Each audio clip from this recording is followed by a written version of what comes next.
God did not create us. There were many gods, and they created us. We are like the gods that created us. We have not been told that our government for the past 100 years has been talking to an extraterrestrial civilization. Something big is going on the earth, and they're not telling us.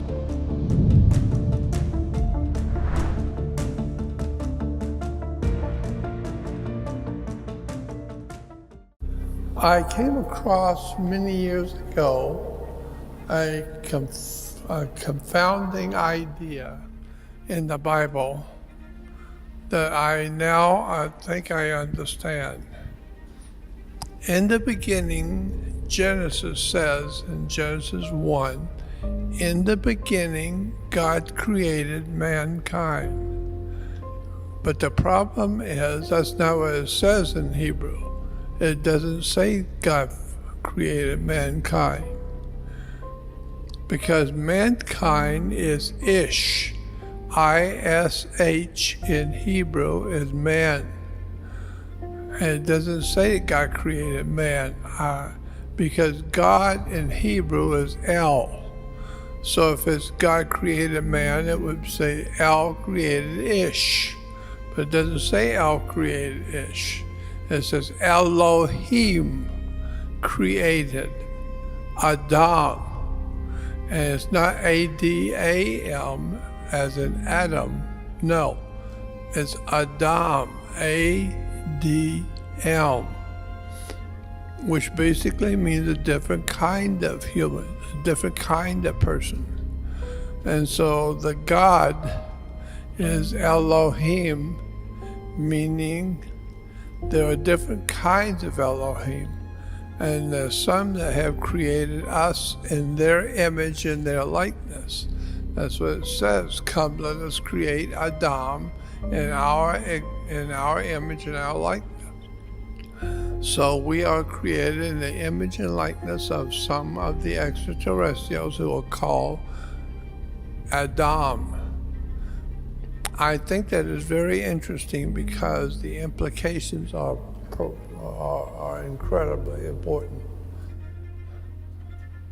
You need to understand that we are like our Creator, and that is scary, because as crazy as we are, we know that they are equally crazy.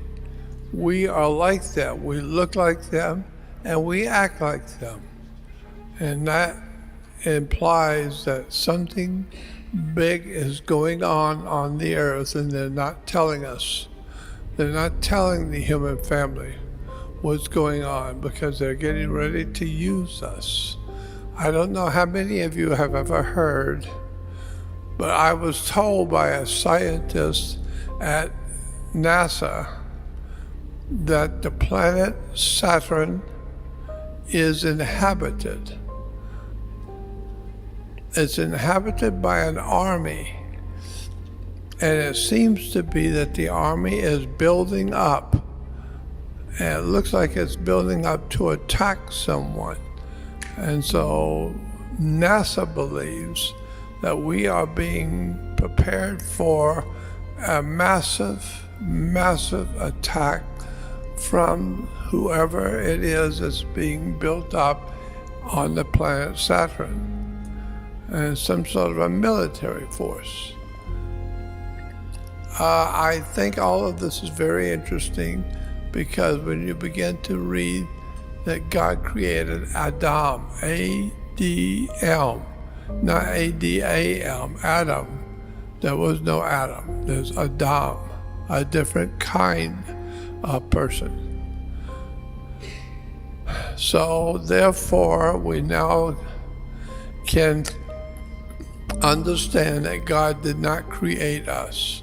There were many gods, and they created us. That's why it says in the Bible, in Genesis 2, now man has become as one of us.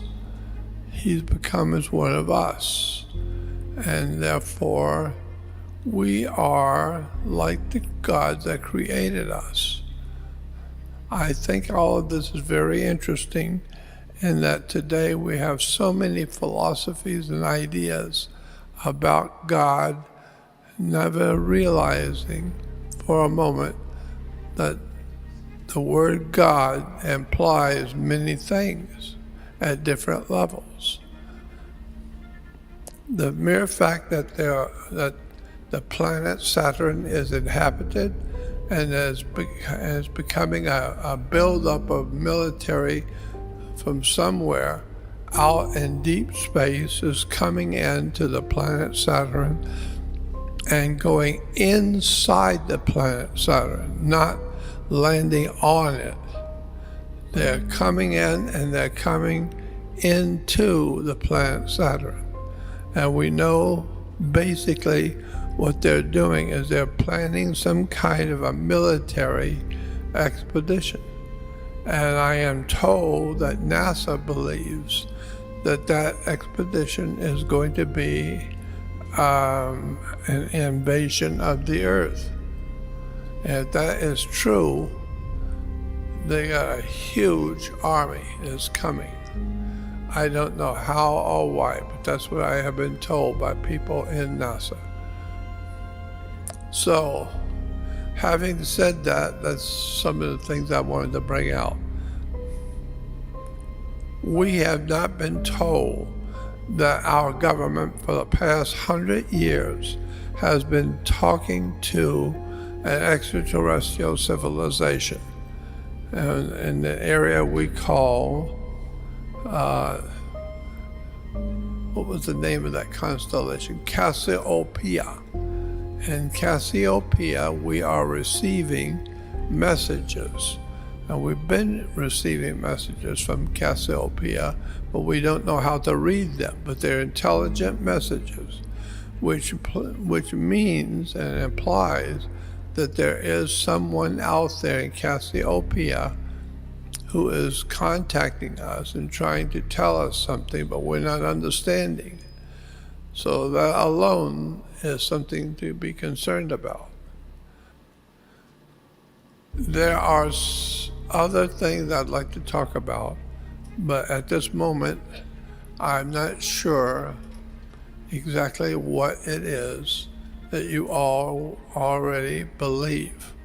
I just know that so many people have believed things which are not true.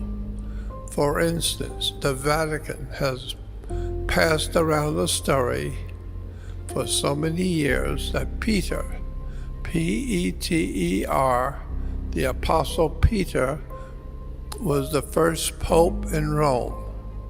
And point of fact, that's not true. Peter was never in Rome.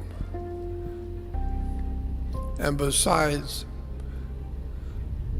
when Jesus called Peter in the Bible, and he said to Peter, "Peter, upon this rock I shall build my church, and the gates of hell shall not prevail against it."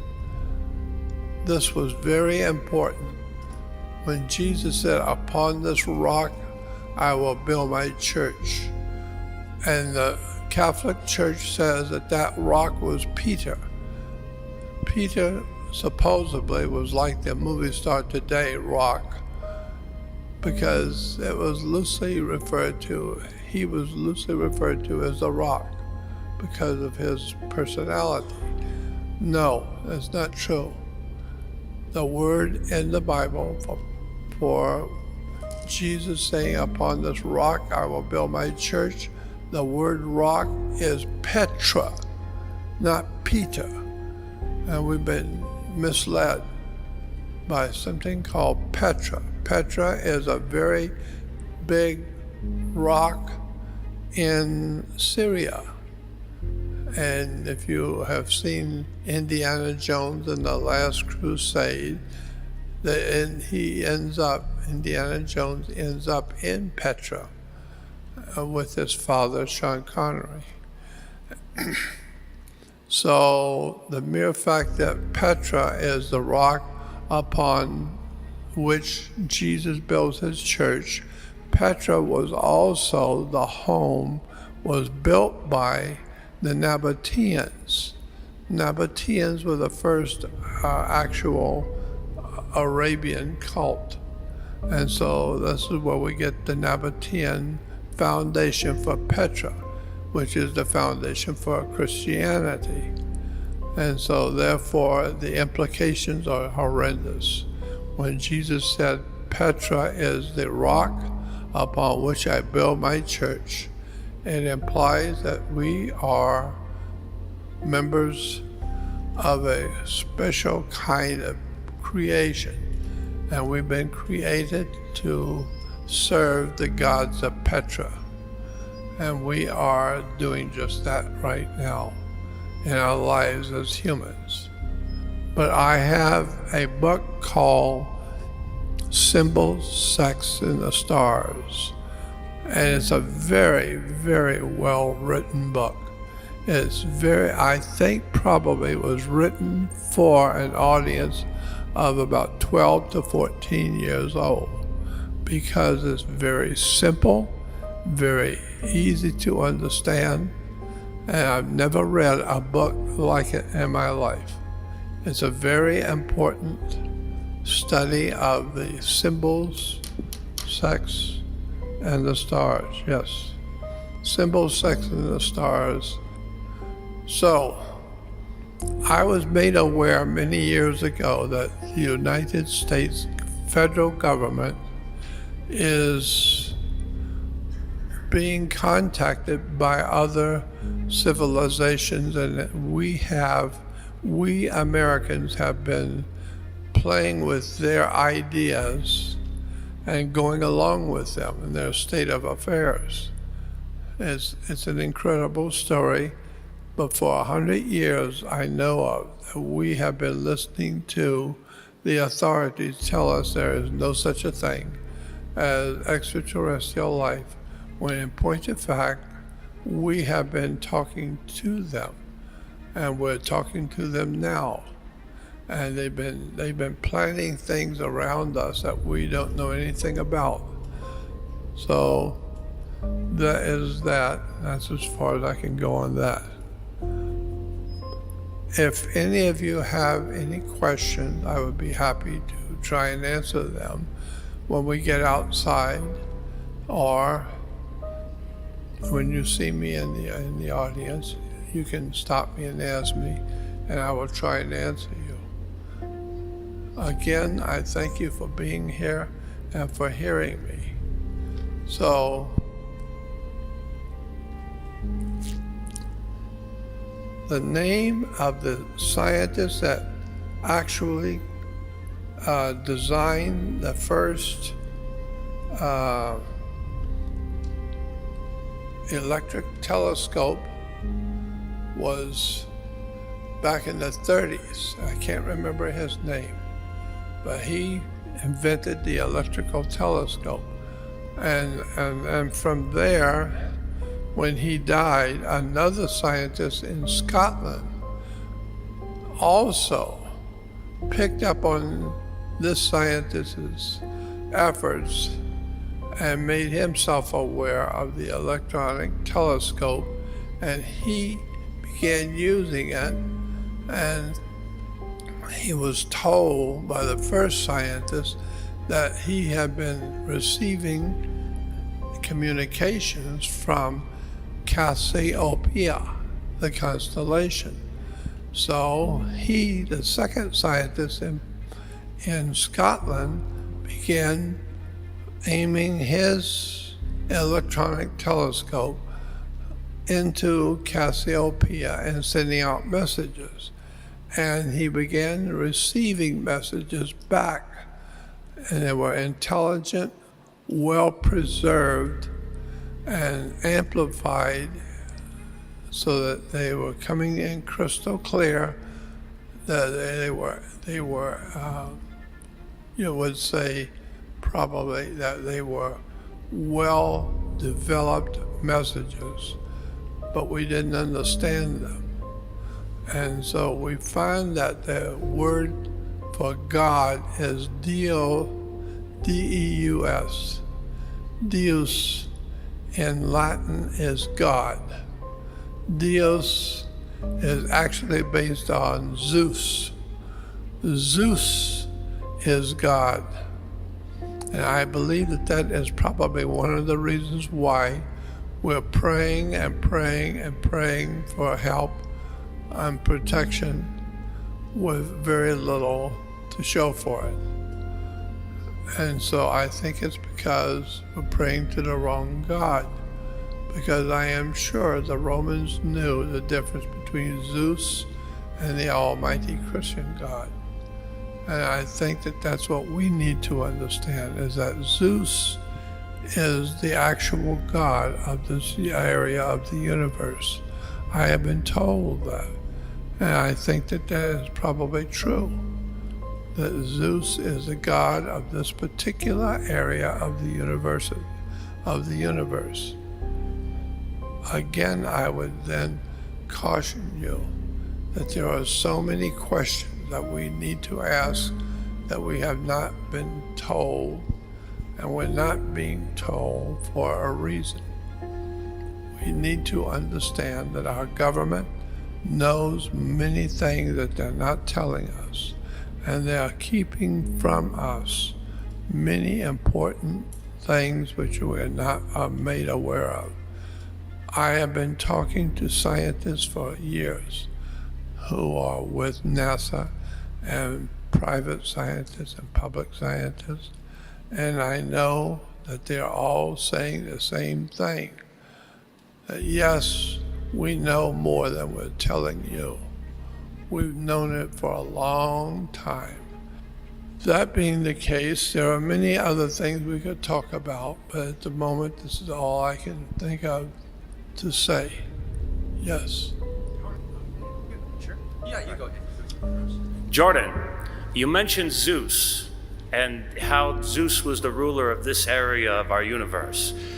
Can you tell the audience what you told me about that scientist who told you about the theogony of Hesiod?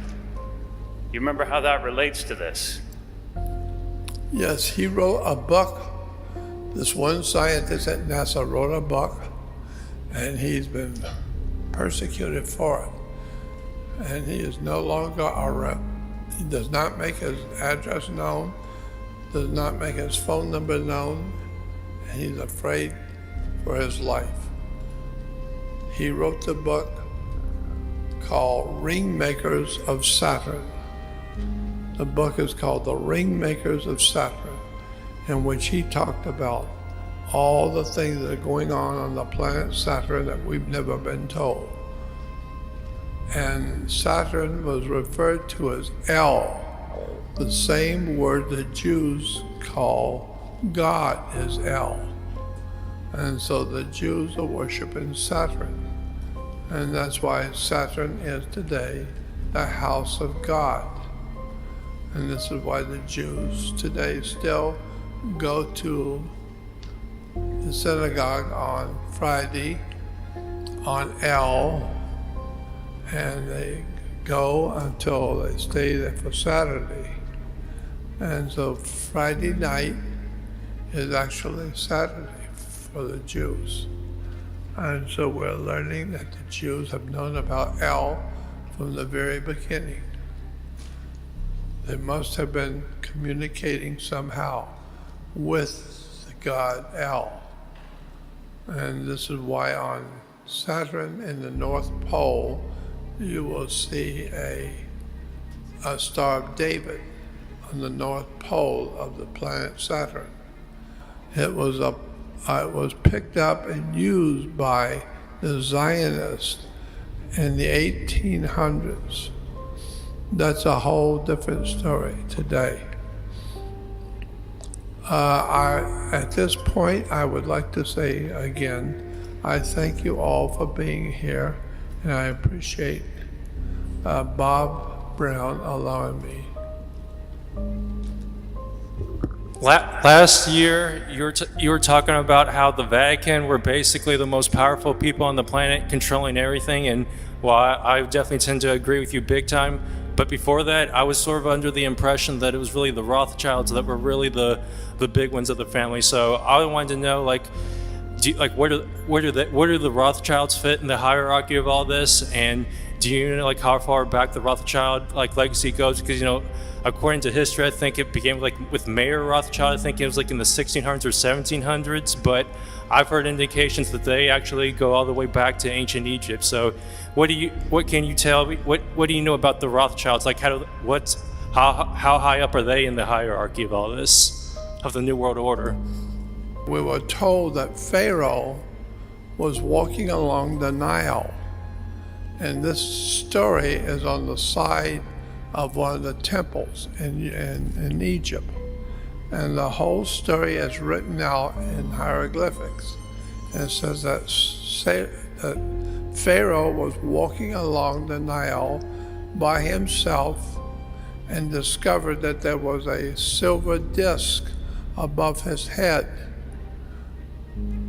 And the people in the silver disc were talking to the Pharaoh, and he could hear them in his head. And they told him to go back to Cairo and form a new religion. And his new religion will be the most important religion on the earth. And that they, the members of the silver disc, they alone will make this symbol the most important symbol on the earth. And it was going to become a very important symbol for the whole world. And they told the Pharaoh that symbol will be a sunrise over a mountain range. And today, all over the world, in every nation of the world, a sunrise over a mountain range is the most important symbol. And they told the Pharaoh that we will call this new religion Aman. And this is why you got the Pharaoh Akhenaten. And even the Hebrews have the story of the Aman. They say that it is not safe to use the name of their God in vain, but you can use a particular name for their God, which is all right to use. And we're told that that is tetragrammaton. And tetra in Latin is 4. Gram, G-R-A-M-M, gram is a letter, like A, B, C, D is a letter. Therefore, tetragram is 4 Hebrew letters inside of the sun. And it's on the altar of every synagogue in the world, all over the earth. The tetragrammaton, A-T-O-N, is the sun god of Egypt, the tetragrammaton. And so we now see where the Jews are worshiping the tetragrammaton. The Aton is the sun god of Egypt. All of this is very interesting to me. It implies that there's so much more that we haven't been told about the whole world we live in. If you enjoyed this video, make sure to check out the next one right here on this channel. Thank you for watching.